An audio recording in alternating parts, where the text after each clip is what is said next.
அனைவருக்கும் வணக்கம். இன்றைக்கான கேள்வி என்னன்னா, மிகவும் நெருங்கியவர்கள், நெருங்கிய சொந்தம், கூடவே இருப்பவர், அவர்களை விட்டு பிரிய முடியாது.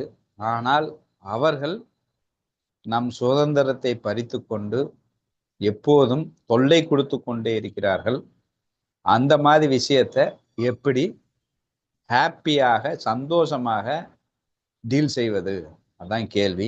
ஞானி எப்படி டீல் செய்வான் அப்படிங்கிறதான் கேள்வி.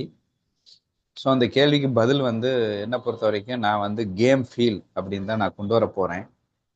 நம்ம கேம் ஃபீல்னு ஒன்று இருக்கு. இப்போ உதாரணத்துக்கு கிரிக்கெட் அப்படின்னு ஒன்று நம்ம எடுத்துக்கிட்டோம் அப்படின்னா, ஒருத்தன் பேட்டை பிடிக்கிறான்.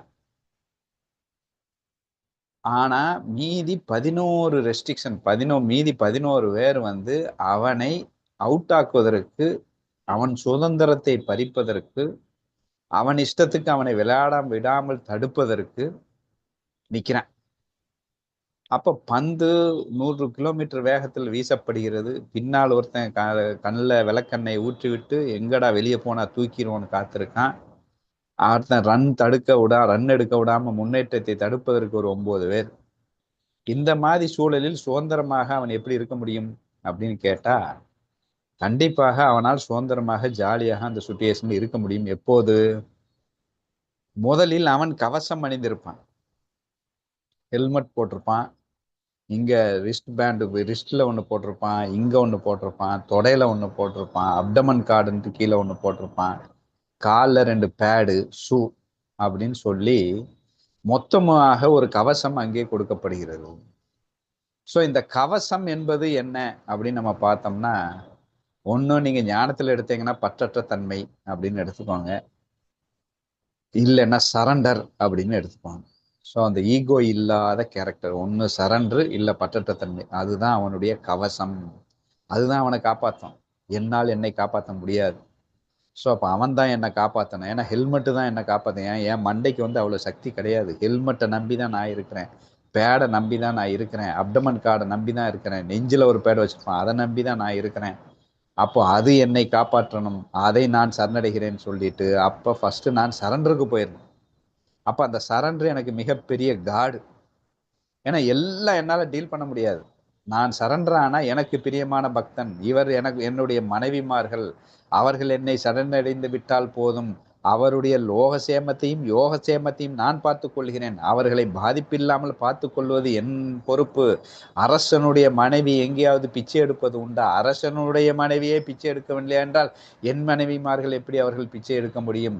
இந்த லோகத்திலே இவர்கள் எங்கே மாட்டிக்கொள்வார்கள் என்று பயந்து நான் ஓடோடி அவர்களுக்கு யமபயத்திலிருந்து கூட அவனை காப்பாற்றி அவளை எல்லா விதமாக நான் செய்கிறேன் அப்படின்ட்டு கண்ணன் சொல்றான். ஞானேஸ்வரில ஞானதேவர் சொல்றாரு. அப்போ இதுதான் நம்மளை காப்பாற்றும். எல்லாம் என் கையில இருக்கு, நான் என்ன சமாளிச்சு ஒண்ணும் முடியாது. அப்போ எனக்கு ஹெல்மெட் வேணும், பேட் வேணும், எல்லாம் வேணும் விளையாடும் போது. அப்போ அது நான் முழுக்க சரண்டர் அப்படிங்கிற ஒரு ஃபீல்ல இருக்கணும் அப்படிங்கிறது மெயின். சரி, அப்படி சரண்டர்ல அவன் இருந்துட்டா பிரச்சனையே இல்லை. ரெண்டாவது, அடுத்து அவன் கையில பேட்டுன்னு ஒன்று இருக்கு, அதுதான் அவனுடைய சுதர்மம். அதுதான் அவனுடைய சுதர்மத்தில் அவன் செய்ய போகும் கர்மயோகமோ ஞான யோகமோ ஏதோ ஒரு யோகம் அவன் பயில போகின்றால் அது அவனுடைய சுதர்மம். சரண்டர் பேஸு, அதுதான் அவனை காக்கணும். ஏன்னா எடுத்த உடனே என்ன சொல்றான் நம்ம, ஓம் ஓம் தத் சத் அப்படின்னு ஆரம்பிங்கிறான். எதை நீ செய்தாலும் எதை சொல்லலாம், பகவத்கீதையில ஞானதேவர் என்ன சொல்றாரு? ஓம் தத் சத் என்று ஆரம்பி. அப்போ ஓம் என்றால் இறைவா, தத் என்றால் உனக்காக, இறைவா உனக்காக, சத் என்றால் உண்மை, இறைவா உனக்காக உண்மையாக நான் இதை செய்கிறேன் அப்படின்னு ஒரு மந்திரத்தை சொன்னா, அப்போ உனக்காக அப்படின்னு சொல்லும்போது நம்மளால வந்துருவான், நம்மளை ப்ரொடெக்ட் பண்ண. எனக்காகன்னு சொல்லும்போது வரமாட்டேங்கிறான். அதான் பிரச்சனை. ஸோ அப்போ அந்த மந்திரத்தை சொல்லி ஆரம்பி அப்படின்னு சொல்றான். ஸோ அதுதான் ஃபர்ஸ்ட் ப்ரொடெக்ஷன், சரண்டர் ஆயிடுறான். அதுக்கப்புறம் தான் இப்போ நான் என் சுதர்மத்தை நான் எடுக்கணும். என் சுதர்மம் என்பது என் பேட்ல இருக்கு, என்னுடைய ஸ்டைல் ஆஃப் கேம்னு ஒன்று இருக்கு. பேட்டுங்கிறது ஞானம் கூட நீங்க வச்சுக்கலாம், ஸ்டைல் ஆஃப் கேமுங்கிறது சுதர்மம்னு வச்சுக்கோங்க. பேட்டுங்கிறது எப்படி விளையாடணும் அப்படின்னு ஒரு அறிவு இருக்கும்ல, ஒரு ஞானம். நான் கர்மயோகம் பண்ண போறேன், நான் ஒருத்தரை டீல் பண்ண போறேன். நான் நோயாளியை டீல் பண்ணோம்னா நான் ஒரு நர்ஸாக இருக்க வேண்டும். ஒரு ஸ்டூடெண்ட்டை டீல் பண்ண போனா நான் வாத்தியாராக இருக்க வேண்டும். அப்படிங்கிற மாதிரி அந்த அந்த அறிவு, அந்த ஞானம் பேட்டு. ஸோ எனக்கு பேட் இருக்கு, சரண்டர் இருக்கு.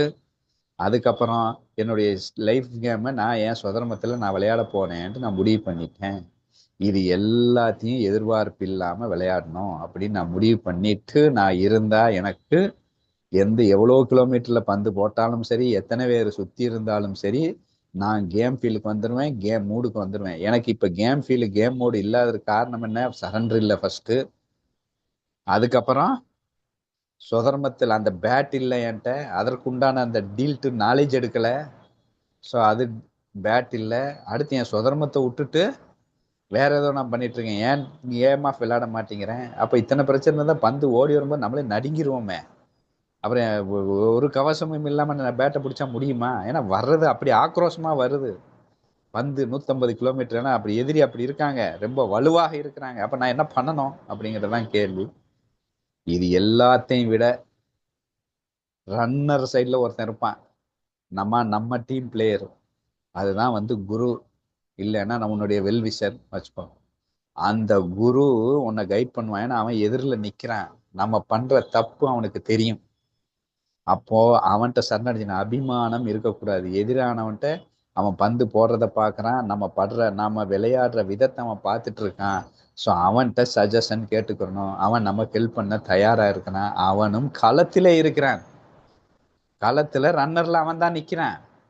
அப்போ ஒரு பூஸ்டிங் வந்துடுது. களத்துல என்னவன் நிக்கின்றான், கவசம் சரண்டர் எனக்கு வந்துருச்சு, கையில பேட்டு நாலேஜ் வந்துருச்சு, ஹவு டு பிளேன்னு. அடுத்து என் சுதர்மம் என்னன்னு எனக்கு தெரிஞ்சு போச்சு. இப்ப வாடா பந்த போடுன்ட்டு நாம் எதிர்பார்க்கலாம். அப்படி பந்து விளையாடுறதுல அங்க இந்த பேட்டுங்கிறது, அந்த நாலேஜுங்கிறது ரொம்ப முக்கியம். எல்லா பந்தையும் விளையாட்டு நான் ஹாப்பியா விளையாடணும் அப்படின்னாலே நான் கேட்கறேன், எஸ்கேப் ஆயிரவா, இல்ல நான் பாதிக்காமல் இருப்பவா? இல்ல ஹாப்பியா விளையாடுறதுலயே பல டெக்னிக் இருக்கு. வெளியே செல்லும் பந்துகளை விட்டுவிடலாம். அப்ப தேவையில்லாத எல்லா விஷயத்தையும் டீல் பண்ண வேண்டிய அவசியம் இல்லை. சில விஷயத்துல கடந்து போக வேண்டியதான், மௌனமாக செல்ல வேண்டியதான், அதுக்கு ரியாக்ட் பண்ண வேண்டியதே இல்லை அந்த ஆள்கிட்ட. ஆனா நம்ம எதுக்கு எடுத்தாலும் வெளியே போற பந்தை டச் பண்ணி அவுட் ஆயிட்டு ஓன்னு அழுதுட்டு உட்காந்துருப்போம். அது பந்து வெளியே தானே போகுது, கண்டுகொள்ளாதே, லீவ் இட். அதுவாட்டு போயிட்டு போகுது, பவுன்ஸ் ஆகுது, தலைக்கு மேல பந்து போகுது, உற்று குனிஞ்சுக்கோ. வெளியே போகுது, கம்மு நின்னுக்கோ. ஸ்டெம்பை விட்டு தள்ளி போகுது, பேட்டை தூக்கிடு. ஸோ எஸ்கேப் ஆயிரு. இது ஒரு டைப் ஆஃப் கேமு, அதுவும் ஹாப்பி தான், அது ஒரு என்ஜாய்மெண்ட் தான். அப்ப வெளியே செல்லும் பந்தை விட வேண்டும் என்று தெரிய வேண்டும். இதற்கு அந்த கேம் பற்றி தெரிஞ்சிருக்கணும், அந்த நாலேஜ் எடுத்திருக்கணும். இல்ல அந்த சரண்டரே உனக்கு கத்து கொடுக்கும். சரண்டர் இருந்தாலே இது கத்து கொடுத்துரும் எல்லாமே. அப்போ வெளியே உற்ற வேண்டும். அடுத்து பந்து லாவகமாக தெளிவாக ரொம்ப லென்த்ல ஸ்விங்காகி நம்மளை ஏமாற்றி கொண்டு சீறி பாய்ந்து ஸ்டெம்புக்குள்ளே வருகிறது. அதெல்லாம் என்னால் அடிக்க முடியாது. அதை என்ன பண்ணலாம், அப்படியே வச்சு அப்படி ஒரு ஸ்ட்ரோக்கு, அப்படி காலை முன்னாடி கொண்டு வந்து அம்மிக்கு ஒரு ஸ்ட்ரோக்கு. மிக வேகமாக லாவகமாக எனர்ஜி கொடுத்து வீசப்பட்ட பந்தை டெஸ்ட் மேட்ச் விளையாண்டா போதும், அது டொக் அப்படின்னு ஒரு ஸ்ட்ரோக்கை வச்சிருவான். அப்ப ஸ்ட்ரோக்குங்கிறது நான் பாதிப்பாமல் இருக்கும். முதல்ல கண்டுக்கிறவே இல்லை. இப்ப என்ன நோக்கி வந்துருச்சு, இப்ப நான் வாங்குறேன், ஆனா அதுல நான் பாதிக்கவே இல்லை. அவ்வளவுதான். பாதிக்காம இருந்தா போதும். ஒன் செகண்ட் ரியாக்ஷன் தேவையில்லை, ரன்னு தேவையில்லை, பாதிக்காமல் இருந்தால் போதும். அடுத்து சில பந்துகள் கண்டிப்பாக வரும். அது என் இயல்புக்கு ஏற்ற மாதிரி 4 அடிக்கலாம், 6 அடிக்கலாம், 2 ரன்னு எடுக்கலாம். அது என் சுதர்மத்துல அவர்களுக்கு நான் ரியாக்டும் பண்ணலாம், ரியாக்ட் பண்ணியும் காட்டலாம். அப்போ கேம் சூப்பரா இருக்கும். இந்த எல்லா விஷயத்திலும் என் ரன்னரை விடாமல், என் அபிமானத்தை விட்டுவிட்டு என் ரன்னரிடம் சரணடைந்து அவர் சொல்லும் அந்த கைடன்ஸை மிக தெளிவாக நான் பெற்றுக்கொண்டு வந்தால் கேம்ல எந்த பிரச்சனையும் இல்லை. இல்ல பிரச்சனை என்னன்னா, அவுட் ஆனா அடுத்து நம்ம தான் திருப்பி விளையாட போறோம். அவுட் ஆனா அவ்வளோலாம் இல்லைன்னா நம்மளை விட்டு போறது இல்லை. கேம் நமக்கானதுன்னு ஆயிடுச்சு. சார் இதுதான் டீலு, நீங்க ஃபெயில் ஆயிட்டீங்கன்னா அந்த வீட்டை விட்டு வெளியே வந்துடணும் அப்படின்லாம் கிடையாது. ஃபெயில் ஆனா மறுபடியும் நீ தான் டீல் பண்ணி ஆகணும், வேற வழி இல்லை. இப்ப என்ன பிரச்சனை, அவுட் ஆனா நம்ம தான்டா பிடிக்கணும், பிரச்சனை இல்லை, மறுபடியும் பிடிப்போம். அப்படின்னு அந்த கேம் அவுட் ஆயிட்டான். Side okay. அவன்கிட்ட கேட்க வேண்டியதான், சார் அவுட் ஆயிட்டோம் என்ன பண்ண, காலை முன்னாடி கொண்டு வந்துடல, கண்ணை சரியா பார்க்கல, ஹெட்டு டேன் ஆயிடுச்சு, நீ தேவையில்லாத பந்தை தொட்டுட்ட, கொஞ்சம் கண்ட்ரோல்ல இரு அப்படின்னு அவர் சொல்றாரு. முடிஞ்சு போச்சு. மறுபடியும் விளையாட ஆரம்பிச்சிடலாம். இப்படி விளையாடு கொண்டு இருக்கிற வரைக்கும் விளையாட்டு தான் ஜாலியாக தான் இருக்கும். ஹாப்பிலி இப்படி தான் ப்ளே பண்ணலாம். சரிப்பா, ஏன் இப்படி எல்லாரும் ஹீல் ப்ளே பண்ண மாட்டேங்கிறான், ஏன் பண்ண மாட்டேங்கிறான் அப்படின்னு ஒரு கேள்வி வரும்போது, ஃபர்ஸ்ட் அவன் சரண்டர்ல இல்லை. எல்லாம் நான் தான் பண்ண போறேன், நான் டீல் பண்ண போறேன், என்னால் முடியும். முடியாது. சரண்டர் ஆகு. அவன் தான் நம்மை காக்க வேண்டும். என்னால் என்னை காக்க முடியாது. பந்து 150 கிலோமீட்டர் வேகத்துல வருது. அதை கொண்டு மண்டையில கொடுத்து என்னால காக்க முடியுமா? எப்ப வேணா எப்படி வேணா என்ன செதறடிச்சிடும். அதை காப்பது அவன். நம்ம நினைச்சுக்கலாம் வண்டியில போயிட்டே இருக்கோம், எதிர வர்றவனை கண்ட்ரோல் பண்றது யாரு? என்னவன். அப்ப சரண்டர்ல போனாதான் நான் காக்க முடியும். அப்போ அந்த சரண்டர் நம்மகிட்ட இல்லை. அதனால அடி தாறுமாற விழுகுது. ரெண்டாவது காரணம், அந்த நாலேஜ். நான் எதை டீல் பண்ண போறேன்னா அதுல தமசிக்கு இல்லாம, இப்ப வாத்தியார்னா வாத்தியார் எப்படி பாடம் சொல்றதுன்னு கத்துக்கணும், அதையும் இன்ட்ரெஸ்டிங்கா எடுத்துக்க வேண்டியதானே. அதை பண்றது இல்ல. ஏன்னா நம்ம அங்கதான் இருக்காருன்னு முடி போச்சு. மூணாவது, சுதர்மத்துல இருக்கிறது இல்ல, இஷ்டத்துக்கு விளையாடுறது. என் கேம்ல நான் விளையாடணும். நாலாவது, கைடன்ஸை மதிக்கிறதே இல்லை. இது எல்லாம் தாண்டி இன்னொரு விஷயம் இருக்கு, எதிர்பார்ப்பு. இந்த பந்து போடுறான் இல்லையா, இவன் ஏன் நமக்கு எதிராக விளையாடுறான், இவன் ஏன் சைடு விளையாட வேண்டியதான். இங்க பிரச்சனை தான். அவன் என்னவன் ஆயிட்டான், என்னுடைய மனைவியாகவோ குழந்தையாகவோ இல்லை என் அப்பனாகவோ என் ஃப்ரெண்டாகவோ ஆயிட்டான் அவன். ஸோ அவனை விட்டு பிரிய முடியாது. ஸோ அப்போ அவன் கூட தான் நான் இருந்தாகணும். அவன் உடனே என்ன ஒரு எதிர்பார்ப்பு வந்ததுன்னா, கேம் அவன் கூட தானே இருக்கிறான், களத்துல தானே இருக்கிறான், பிரச்சனை என்ன ஒரு எதிர்பார்ப்பு. அவன் ஏன் சைட்ல விளையாடணும், அவன் ஏன் எதிரா பந்த போடுறான், இவன் எனக்கு எதிராக பந்த போடக்கூடாது, மீதி யார் வேணா போடட்டும் நான் டீல் பண்ணுவேன், இவன் எனக்கு எதிராக பந்து போடக்கூடாது, இவன் என் சைடு விளையாட வேண்டியவன், அதனால் அவன் எதிரணியில் விளையாடக்கூடாது. அப்ப எனக்கு தக்கனவன் நடக்கணும், எனக்கு கோஆப்ரேட் பண்ணணும், எனக்கு என்கரேஜ் பண்ணணும். அவனை நான் டீல் பண்ணிட்டு இருக்க முடியாது. நாங்க 2 பேர் சேர்ந்து வேற யாராவது டீல் பண்றோம். நாங்கள் ஒரு அணியில் இருக்க வேண்டியவர்கள். இவர் எப்படி எதிரணியில் இருக்க வேண்டாம் என்கின்ற ஒரு எதிர்பார்ப்பு. டோட்டலா அவன் பந்து போடுறவன் போதே அப்செட் ஆயிடுறான், ஸ்டன் ஆயிடுறான். இவன் இப்படி போடுறானே பந்தை, விளையாடவே முடியல, பேட் வரமாட்டேங்குது, எதிர்த்து விளையாடக்கூடிய தகுதி இருந்தாலும் ஒன்றும் முடியல. ஏன்னா அவன் என்னவன், எனக்கானவன், என் அன்புக்குரியவன், அவன் தான் என்ன காப்பாற்றணும், அவனை நான் டீல் பண்ணவா அப்படிங்கிற ஒரு ஃபீல் வரும்போது, டோட்டலா அங்க என்னுடைய கேமு, என்னுடைய அந்த ஃபீல் கம்மியாரு. அந்த கேம் விளையாண்டாதானே அவனுக்கே புரியும், பந்து போடுறவனுக்கே இவன் நம்ம வந்தான் அந்த விளையாடுற விளையாட்டுல புரியல. ஸோ அது ஒரு பாயிண்ட், அந்த எதிர்பார்ப்பு. ரெண்டாவது ஸ்நேகபாவம்.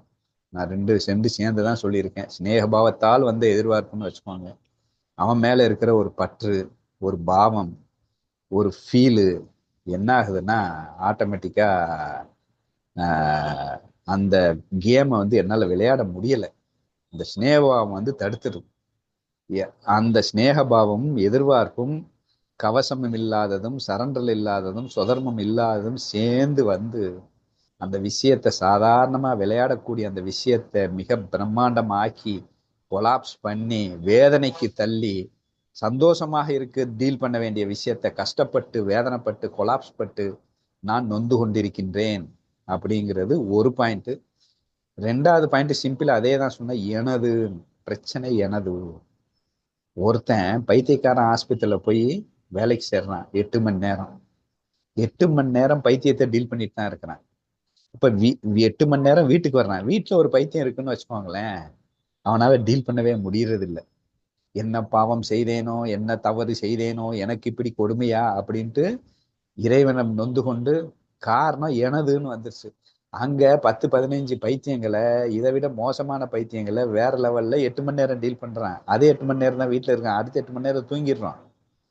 சோ அப்ப என்ன ஆகுது, அவனுக்கு கெப்பாசிட்டி இருக்கு, டீல் பண்ணலாம் தெரியுது. எது தடுக்குது, எனது.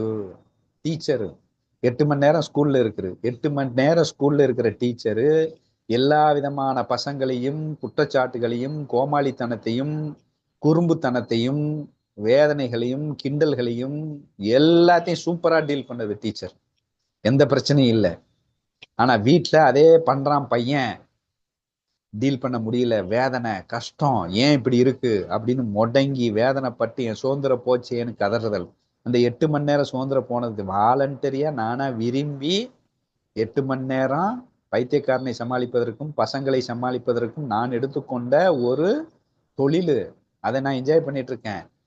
அதே தொழில் வீட்டுல வருது, முடியல. என்ன? எனது டீச்சர் வந்து 8 மணி நேரம் குசும்புக்கார பசங்களோட டீல் பண்றான், இங்க முடியல, பிரச்சனை எனது. அப்ப எனது அப்படிங்கிறது உள்ள நர்ஸு, நோய் குசும்பு பிடிச்ச நோயாளிகள், மாத்திரை சாப்பிட மாட்டான், திட்டுவான், தவறுகள் செய்வான். அது அப்படி அந்த அந்த அந்த அட்மாஸ்பியரே ஒரு கஷ்டமா இருக்கும். ஆனா நர்ஸு வந்து சூப்பரா அங்க டீல் பண்ணுது. ஆனா வீட்டுல ஒரு நோயாளி இருக்கும்போது என் சுதந்திரம் பறிபோனதே. 8 மணி நேரம் சுதந்திரம் பறி போயிடுச்சா? நர்ஸ் வேலைக்கு ஏன் போனேன்? ஆனா அங்க சுதந்திரம் பறிபோனலை, ஆனா இங்க மட்டும் சுதந்திரம் பறிபோகுதே அப்படின்னு ஃபீல். அதான் சுதந்திரம் என்பது என் மனதில் இருக்கிறது. ஸோ அதை வந்து எங்கேயும் யாரையும் பறிக்கவே முடியாது. வெளியில இருந்து வந்தால் சுதந்திரம், அது அடிமைத்தனமானது அப்படின்னு புரிந்து கொண்டு எனது அப்படிங்கிறத கொஞ்சம் தள்ளி விட்டாலே ஓரளவுக்கு பிரச்சனைக்கு உண்டான சொல்யூஷன் தெரியும். ஏன்னா நம்முடைய பிரச்சனைக்கு அடுத்தவன் சூப்பரா சொல்யூஷன் சொல்றான், அவன் பிரச்சனைக்கு நமக்கு தெரியுது சொல்யூஷன், அவன் பிரச்சனைக்கு அவனுக்கு சொல்யூஷன் தெரியுதுல. காரணம் என்ன? எனது. அப்ப அந்த எனது உள்ள வந்து டோட்டலா கொலாப்ஸ் பண்ணிடுது. இந்த 2 தான் ஆன்சர். ஒன்று கேம் ஃபீல்ல இருக்கணும், இல்லைன்னா எனதை தூக்கணும். இந்த கரெக்டா இருந்தீங்கன்னா அந்த இடத்துல நீங்க ஹாப்பியா எடுத்துக்கலாம் அப்படிங்கிறது என்னுடைய பதில்.